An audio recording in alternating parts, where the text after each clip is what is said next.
നമ്മുടെ റഹ്മത്തുള്ള കാസിമി മൂത്തേടം പറയുന്നതൊന്ന് ശ്രദ്ധിച്ചോ.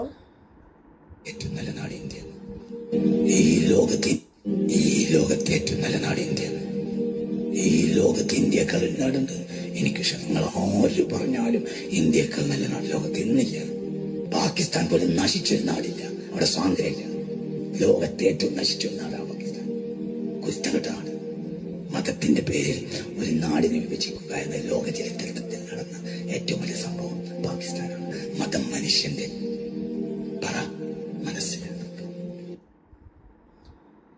മതം മനുഷ്യന്റെ മനസ്സിലായിരിക്കണമെന്ന്. മതത്തിന്റെ പേരിൽ വിഭജിക്കുക എന്ന് പറഞ്ഞാൽ ഏറ്റവും മോശമായിട്ടുള്ളൊരു പ്രവൃത്തിയാണ് എന്നാണ് അദ്ദേഹം പറഞ്ഞത്. അദ്ദേഹത്തിന് ഇത് പറയാൻ സ്വാതന്ത്ര്യമുണ്ട് കേട്ടോ, ഇല്ലെന്നല്ല. അപ്പോൾ ഇന്നലെ AP കാന്തപുരം നരേന്ദ്രമോദിയെ കണ്ടിട്ട് പറഞ്ഞത് നിങ്ങൾ ശ്രദ്ധിച്ചിരുന്നോ? അതെ, ഏറ്റവും സുരക്ഷിതമായി മുസ്ലിങ്ങൾ ജീവിക്കുന്ന ഒരു രാജ്യം ഒരുപക്ഷെ ഇന്ത്യ തന്നെ ആയിരിക്കുമെന്ന്. ആ ഇന്ത്യയിൽ വീഡിയോ ഒന്ന് കേട്ടു.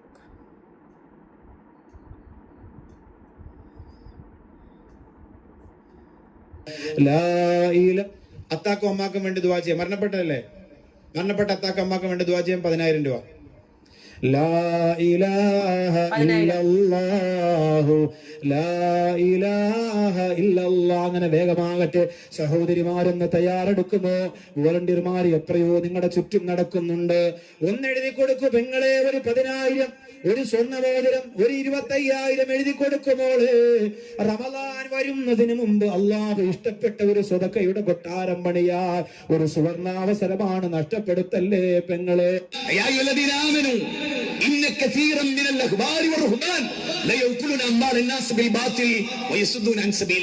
സത്യവിശ്വാസികളെ എന്ന് അള്ളാഹ് ആരെയാ വിളിച്ചേ? മുഹമ്മദ് നബി രൂപപ്പെടുത്തിയ ഉമ്മത്തിനെയല്ലേ? ആ ഉമ്മത്തിനോട് എന്താ പറയുന്നത്?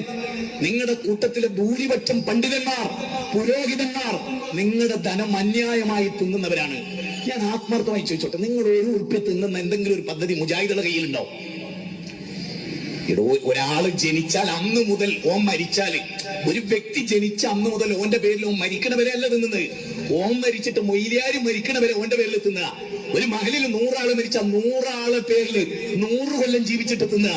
അവിടെ 1,00,000 ആളിന്റെ 1,00,000 ആളെ പേരിൽ തിന്നുക. കണ്ണൂക്കായിട്ട്, 15ആയിട്ട്, 40ആയിട്ട്, നബിദിനായിട്ട്, ചാവടിയന്തരായിട്ട്, ഇതുപോലുള്ള ഉറൂസുകളായിട്ട്, സലാത്തുകളായിട്ട്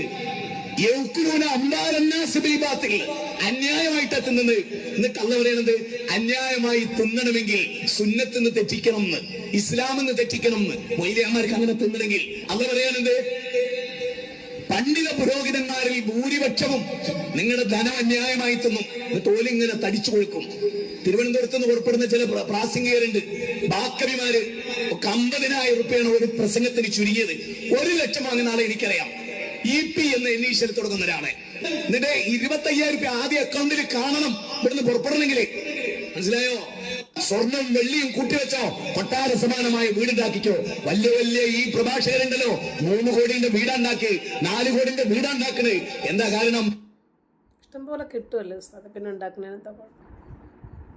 ആദ്യത്തെ പ്രസംഗം നൗഷാദ് ബാക്കവിയാണ്. ഒരു 10,000 രൂപ തരൂ, നിങ്ങളുടെ മാതാപിതാക്കൾ മരിച്ചു പോയിട്ടുണ്ടെങ്കിൽ അവർക്ക് വേണ്ടി പ്രാർത്ഥിക്കാനെന്ന് ചോദിക്കുന്നത്. എനിക്ക് നാണല്ലടാ എന്ന് ചോദിച്ചിട്ട് മുജാഹിദ് ബാലുശ്ശേരിയാണ് രംഗത്ത് വരുന്നത്. ഇങ്ങനെ പണ്ഡിതന്മാരിലും പുരോഹിതന്മാരിലും അധികം ആളുകളും ഇന്ന കസീറൻ മിനൽ അഹ്ബാരി വറുഹ്ബാൻ ലയഅകുലൂന അംവാലൻ നാസി ബിൽ ബാത്തിൽ, ജനങ്ങളുടെ സമ്പത്ത് അന്യായമായി ഭക്ഷിക്കുകയും വയസ്സുദൂന അൻ സബീലില്ലാഹ്, അല്ലാഹുവിന്റെ മാർഗത്തിൽ നിന്നും ജനങ്ങളെ തടയുകയും ചെയ്യുന്നവരാണ്. എന്നാൽ ഇതേ ബാലു അണ്ണൻ കേട്ടോ, സ്ത്രീകൾ പലപ്പോഴും ക്ലാസ് അല്ലേ എന്ന് വിചാരിച്ചിട്ട് പൈസ കൊണ്ടുവരില്ല. ഒന്നും ബേജാറാണ്ട. കയ്യിന്റെ 2 വിരലിലുള്ള മോതിരം, കൈത്തണ്ടയിലുള്ള വള, കഴുത്തിലുള്ള മാല, അരയിൽ തൂക്കിയ അരഞ്ഞാണം, ഇതൊക്കെ ആഭരണമാണ്, ഇതൊക്കെ സ്വർണമാണ്, ഇതൊക്കെ പുണ്യമുള്ള കാര്യമാണ്. അതുകൊണ്ട് അത് അയച്ചിട്ട് അവിടെ ബക്കറ്റ് ഉണ്ടേ അവിടെ ഇടുക. 1 പവൻ, 2 പവൻ, 5 പവൻ. ഇത് വെറുതെ പറയല്ല, സ്വർണം വേണമോ സ്വർഗം വേണമോ എന്നാലോചിക്കുക. എന്താണ് സ്വർണം വേണമോ സ്വർഗം വേണമോ എന്ന് ഞാൻ നിങ്ങളോട് പറയുന്നു. നിങ്ങൾ നിങ്ങളുടെ ആഭരണങ്ങൾ ഈദ് മുസല്ലയിലെ ബക്കറ്റുകളിൽ അയച്ചിടൂ, നിങ്ങൾക്ക് സ്വർഗം ലഭിക്കും. ഞാൻ നിങ്ങളോട് പറയുന്നു, നിങ്ങൾ നിങ്ങളുടെ ആഭരണങ്ങൾ ഈദ് മുസല്ലയിലെ ബക്കറ്റുകളിൽ അയച്ചിടൂ, നിങ്ങൾക്ക് സ്വർഗം. വന്ന നമുക്ക് വല്ലാത്തൊരു അനുഗ്രഹമുണ്ട്. എന്താണ് അനുഗ്രഹം? ഈ കണ്ണൂർ ജില്ലയിൽ ഈ കണ്ണൂർ ജില്ലയിലെ അറിയപ്പെടുന്ന പ്രദേശങ്ങളിലൊന്നാണ് മട്ടന്നൂർ. മട്ടന്നൂരിൽ നമുക്കൊരു പള്ളി വേണോ? പള്ളി ഇല്ലേ അവിടെ എന്ന് നമ്മൾ ചോദിക്കും. അവിടെ പള്ളി നിർബന്ധമാണല്ലോ. അതെ, അവിടെ നമുക്കൊരു പള്ളി വേണം. പക്ഷേ അവിടെ നമുക്ക് വേലുന്നാവുന്ന ആളുകൾ മാത്രം, 3-4 പ്രവർത്തകർ മാത്രമേ അവിടെ ഉള്ളൂ. പക്ഷെ അവിടെ ഒരു പള്ളി നിർബന്ധമാണ്.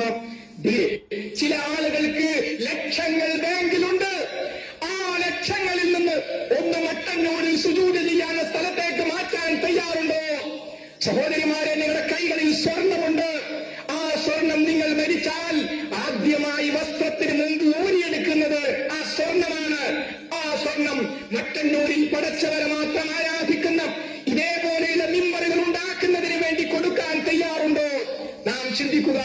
സാധിക്കുമെങ്കിൽ 1-2 ഷെയറുകൾ എടുക്കാൻ പറ്റുന്നവർ അങ്ങനെ തന്നെ, അല്ലാത്തവർ 1 ഷെയർ 1 ലക്ഷം, 1/2 ഷെയർ, അതിനും സാധ്യമല്ലേ? ഷെയർ ഇല്ലാതാൻ വല്ലാത്ത പ്രയാസത്തിലാണ്. എങ്കിലൊരു 10,000 രൂപ, അതിനും സാധ്യമല്ല. കുട്ടികളുടെ അടുത്തും സമ്പാദ്യം 1,000 രൂപ കുട്ടികൾക്കൊക്കെ കൊടുക്കാൻ പറ്റും. ഇപ്പോൾ കയ്യിലെങ്കിലും കൊണ്ടുവന്ന് തരാൻ പറ്റും. മതം എപ്പോഴും പുരോഹിതന്മാർക്കൊരു ബിസിനസ്സാണ്. ഇപ്പം ഉസ്താദ് പറഞ്ഞു, നിങ്ങൾ കേട്ടില്ലേ, കോടിക്കണക്കിന് രൂപ ചിലവാക്കി കൊട്ടാരങ്ങൾ ഉണ്ടാക്കി വെച്ചിരിക്കുന്നത്. അന്യായമായി തിന്നണമെങ്കിൽ സുന്നത്തിന് തെറ്റിക്കണം, ഇസ്ലാമെന്ന് തെറ്റിക്കണം. മൊയ്ലിയാമാർക്ക് അങ്ങനെ തിന്നണമെങ്കിൽ അത് പറയാനുണ്ട്. പണ്ഡിത പുരോഹിതന്മാരിൽ ഭൂരിപക്ഷവും നിങ്ങളുടെ ധനം അന്യായമായി തിന്നും, തോലിങ്ങനെ തടിച്ചു കൊടുക്കും. തിരുവനന്തപുരത്ത് നിന്ന് പുറപ്പെടുന്ന ചില പ്രാസംഗികരുണ്ട്, ബാക്കവിമാര് 50,000 രൂപയാണ് ഒരു പ്രസംഗത്തിന് ചുരുങ്ങിയത്. 1 ലക്ഷം വാങ്ങുന്ന ആളെ എനിക്കറിയാം. എന്ന് എന്നീശ്വരത്തും 8 വർഷങ്ങൾക്കു മുമ്പായിരുന്നു EP 50,000 രൂപ സിറ്റിങ്ങിന് വാങ്ങിയിരുന്നത്. ഇന്നത് 5 ലക്ഷമാണ്. പബ്ലിക്കായിട്ട് സമൂഹ മാധ്യമങ്ങളിൽ വന്ന് സ്വർഗം പറഞ്ഞ് നരകം പറഞ്ഞ് സ്വർണം തെണ്ടി, സ്വർണത്തിനൊക്കെ ഇപ്പം എന്താ തീ പിടിച്ച വിലയല്ലേ. അപ്പോൾ സ്വർണം തെണ്ടുവാണ്. എന്നിട്ട് ഇവരുടെ ജീവിത സൗകര്യങ്ങളൊന്ന് കേട്ടോ.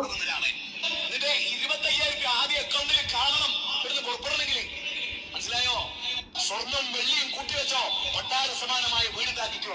വലിയ വലിയ ഈ പ്രഭാഷകരോ 3 കോടിയുടെ വീടുണ്ടാക്കി, 4 കോടിയുടെ വീടുണ്ടാക്കുന്നത് എന്താ? അപ്പൊ ഈ മതപണ്ഡിതന്മാരുടെ വീടുകൾ 4 കോടിയും 5 കോടിയും ചിലവഴിച്ചിട്ടാണ് അവർ വെക്കുന്നത്. അല്ല, നിങ്ങളിൽ ചില ആളുകൾ വന്നിട്ടേ എന്നോട് ചോദിക്കാറുണ്ടല്ലോ, എന്തിനാ നിങ്ങൾ മതത്തെ കച്ചവട ചരക്കാക്കുന്നത് എന്ന്. ഇല്ല, ഞാൻ മതം പൊളിക്കുക ചെയ്യുന്നത്. ഈ മതഗ്രന്ഥങ്ങൾക്കകത്ത് നിങ്ങൾ പറയാതെ ഒളിപ്പിച്ചു വച്ച മതേതര വിരുദ്ധമായിട്ടുള്ള, രാജ്യവിരുദ്ധമായിട്ടുള്ള, മാനവരഹിതമായിട്ടുള്ള വചനങ്ങളാണ് ഞാൻ പുറത്തു പറയുന്നത്. അപ്പോൾ ഖുർആനിനെ വിറ്റ് തിന്നുന്നത് ഞാനാണോ? ഇതുപോലെയുള്ള മതപ്രഭാഷകരാണോ? അവരുടെ ജീവിതം, അവരുടെ കാറ്, ജീവിത സൗകര്യങ്ങൾ, മക്കളെ കെട്ടിച്ചയക്കുന്നത് എങ്ങനെയാണ്, മക്കളെ എന്താണ് പഠിപ്പിക്കുന്നത്, അതൊക്കെ ഒന്ന് നോക്കിയിട്ടേ ഇനി വന്ന് എൻ്റെ വീഡിയോയുടെ താഴെ വന്നിട്ട് കമൻ്റ് ഉണ്ടാക്കാവൂ. ഇപ്പം മനസ്സിലായില്ലേ? സ്വർണം കൊടുത്താൽ സ്വർഗം വാങ്ങാം.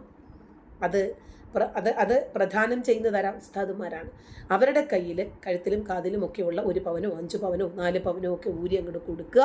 അതിനനുസരിച്ചിട്ട് സ്വർഗം തരും. മാതാപിതാക്കൾ മരിച്ചു പോയോ? നിങ്ങളുടെ കഴുത്തിലും കാതിലും ഒക്കെ കിടക്കുന്ന സ്വർണ്ണമൊക്കെ ഊരി കൊടുക്കുക. ഉസ്താദ് നിങ്ങളുടെ മാതാപിതാക്കൾക്കും സ്വർഗം കൊടുക്കും. എങ്ങനെ പറ്റിച്ച് ജീവിക്കാം? എന്ന് പറയുന്നില്ല ഞാൻ.